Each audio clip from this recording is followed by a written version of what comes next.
Evil Mad Scientist is a small company where we write up projects on our blog, and we make little hobby electronics and robotics kits and other projects, some of which are just for fun. I like to say that the things we make are in a class of hackable hardware. Everything we make, it's not going to be a closed box, but you're going to be able to open it up and play with it, repurpose it if need be. We had been making some of these electronic kits on the side. This was funding our hobbies, but it kept growing, and we do this full time now. This is called OctoLively, and this is one of our interactive LED kits that we make. Each OctoLively module has 8 LEDs on it. It also has 8 infrared LEDs, which are positioned next to a phototransistor. When there's a change in the amount of infrared that the phototransistor receives, it sends the signal to the microcontroller, which then tells the LED to respond in the pattern that you've programmed. And this one is doing kind of a rippling pattern right now, where it sort of ripples after your hand motion to replay it. We also have other programs that can execute, for example, a sparkly program. So there's not the delay anymore here, there's just sparkles. It's really interesting that these things, which are all basically doing the same kind of response function, it looks so organic and not cohesive, even though it really is.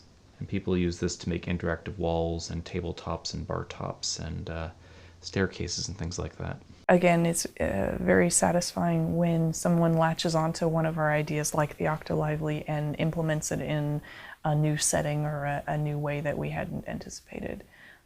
So we got to see some pieces of art using custom glass work in front of the OctoLively, so interactive art pieces recently, and it's fascinating. Eggbot is a pen plotter that draws on spherical or egg-shaped objects rather than on flat things like paper. So it's a printer that can work on objects that are traditionally hard to draw on.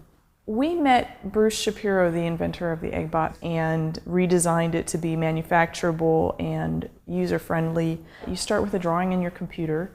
It needs to be vector line art, something that a pen can draw. So you create a drawing and then send it to the Eggbot.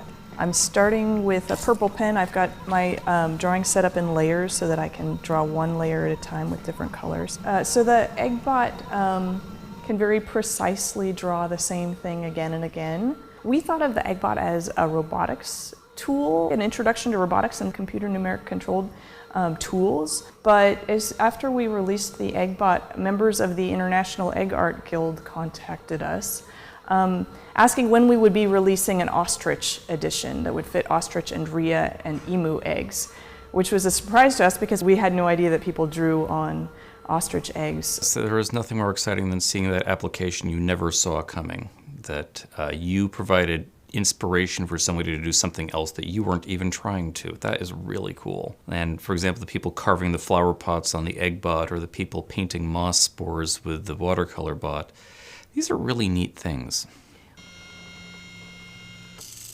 This is the watercolor bot. It is a collaboration between us and Super Awesome Sylvia, who has a web show called Sylvia's Super Awesome Maker Show.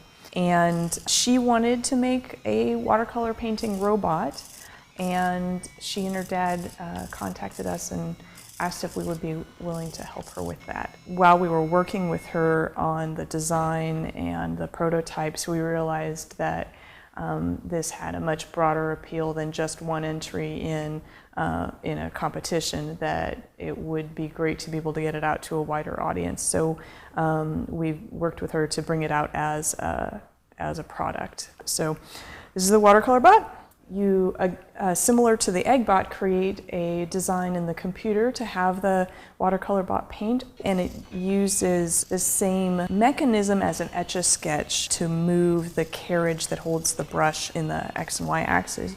So it's something that you get to build and then use to create your own art, and then you can save your painting and have it make another one, so you can send one to each grandma and have them mount on their fridge.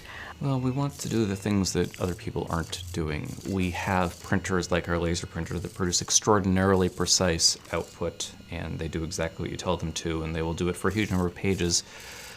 But Is there a reason to make a watercolor bot which is immensely less accurate and immensely less reproducible, and the level of water in each of your dishes and the amount of moisture in each of your pans and the type of paints you used and the shape of your brush and the height of your brush and how fast you're running it? All those things are going to make a difference. And if you can run the same file 10 times on 10 different days, and you're going to get a different looking painting out. I think there's a use for that. There's something artistic even if you're using robotic tools to do it or using electronic tools to do it. Even if the computer is doing the same thing, the watercolor bot is doing the same thing, it can turn out just a little bit different each time. It's neat to see that even though this is robotically created, each painting has its own personality. A new idea that is valuable or you can see has a direction to go is often one that makes you laugh. Circuitry snacks is one of our favorite projects. The gist of it is that we make models, accurate models of real electronic circuits, for example, a 555 LED blinker circuit, out of edible components. For the example, in the 555 circuit, we started with a circuit board, and that would be a graham cracker, and we found green spray food coloring. So you could make a green circuit board graham cracker base. And we used icing to bind the things together. It looked a little bit like solder, not quite silver, more whitish, but good enough. And then we made a resistor out of stacks of, for example, lifesavers, and we used a little gumdrop with a pair of legs as an LED. A Nilla wafer becomes a ceramic capacitor, and so on. We could go down the candy aisle, and instead of seeing everything as candy, you saw everything as an electronic component. And searching for wires was a really fun challenge. The red and black licorice strings make excellent wires. This is the BristleBot, and it's a little vibrating robot. So it's like other types of vibrobots. They're called vibrating robots. This one is the same as those in that it has a little vibrating motor, but it's different in that it has angled bristles on the bottom. And so rather than just kind of skittering around in place or making little marks with its felt tip feet on the ground, it moves forward. The usual way that we've done this is to cut the head off of a toothbrush, and you hook a battery to a pager motor on it and make it vibrate. This is the worst toothbrush they sell. And they have these bristles that, well, they're not bent, but if you bend them, they'll kind of stay bent. That makes them terrible for brushing your teeth, but really cool for making bristle bots and other kind of little vibrating thingies. This is a set of 14-inch bolt cutters. It's a good general purpose tool for cutting pieces of plastic.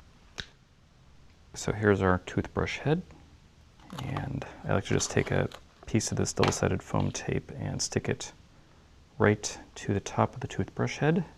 And then we're going to need our motor. So this is a really small vibrating pager motor.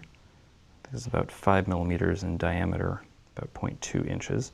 It's got a red wire and a blue wire with soldered leads, and it's got a little offset weight on it. Hooking it across the leads of the battery, it really vibrates like crazy.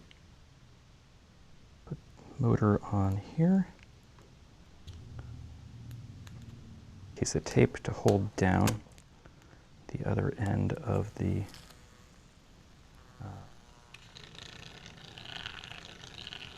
whee! This one spins.